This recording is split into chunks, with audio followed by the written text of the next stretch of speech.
90 रोज़ में आम इंतखाबात से मुतालिक केस। सुप्रीम कोर्ट ने हुक्मनामे के साथ तमाम दरख्वास्तें निपटा दी। इंतखाबात इंशाअल्लाह 8 फरवरी 2024 बरोज़ जुमेरात होंगे।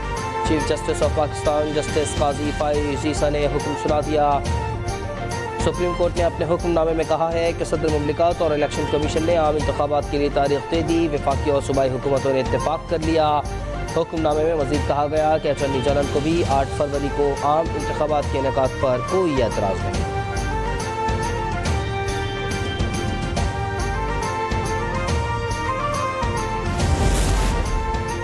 इलेक्शन कमीशन ने 8 फरवरी को आम इंतखाबात का नोटिफिकेशन जारी कर दिया। जारी करदा नोटिफिकेशन में कहा गया है कि आम इंतखाबात के लिए पोलिंग 8 फरवरी को होगी। इंतखाबात की तारीख मुकर्रर करने का नोटिफिकेशन सुप्रीम कोर्ट में भी पेश कर दिया गया।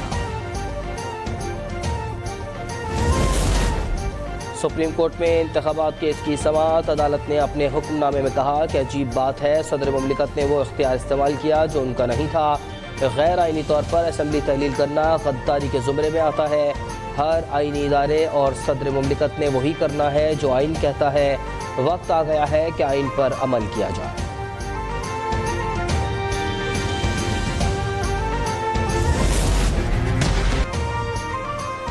सबको इलेक्शन का चांद मुबारक हो। Chairman Peoples Party Bilawal Bhutto ने इलेक्शन कमीशन की जानिब से 8 फरवरी 2024 को आम इंतखाबात के ऐलान को बड़ी कामयाबी करार दे दिया।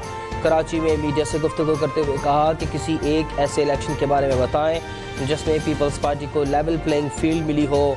फिर इस इलेक्शन में लेवल प्लेइंग फील्ड की उम्मीद क्यों रखें? बिलावल भुट्टो का सवाल।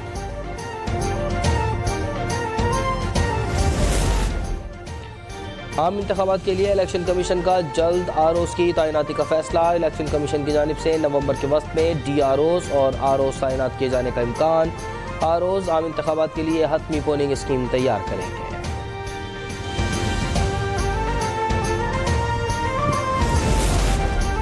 पाकिस्तान को दरपेश चैलेंजेस बहुत बड़े हैं। इसाक डार की सेनेट में गुफ्तगू।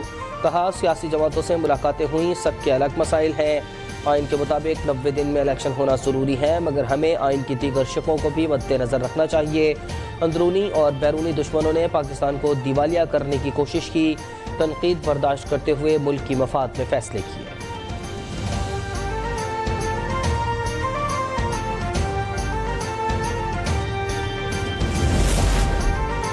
इलेक्शन की तारीख आना खुशाइंद है। हम माजी के तजुर्बात को दोहरा नहीं सकते। तहरीक इंसाफ के सेनेटर शहजाद वसीम का सेनेट में इज़हार ख्याल। कहा फाम व तफ़हीम, ताउन और दरगुजर से आगे की तरफ सफ़र करना है। मुल्क में महंगाई की शरह में कमी नहीं आई। शरह में 0.71% का इजाफा हो गया। हालिया हफ्ते टमाटर, प्याज, चिकन और अंडों समेत 12 अशिया महंगी हुई। सालाना बुनियादों पर हफ्तावार महंगाई की शरह 29.88% की सतह पर पहुँच गई। इदारा शुमारियात ने हफ्तावार रिपोर्ट जारी कर दी।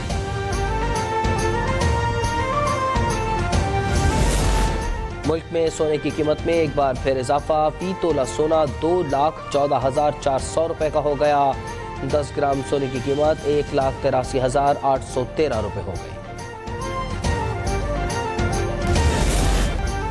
सिंध में ज़ेर तालीम फ़लस्तीनी तलबा के लिए छूट का ऐलान। निगरां वज़ीर आला सिंध जस्टिस रिटायर्ड मकबूल बाकिर की हिदायत पर फ़लस्तीनी तलबा की ट्यूशन फ़ीस और हॉस्टल फ़ीस मुआफ़ कर दी गई। फ़लस्तीनी तलबा के लिए स्कॉलरशिप्स का बंदोबस्त करने की भी हिदायत।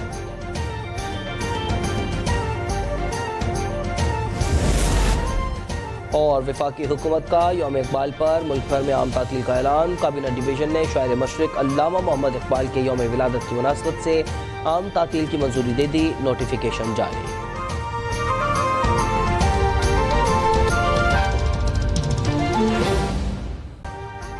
अभी सब्सक्राइब करें ताकि कोई खबर रह न जाए।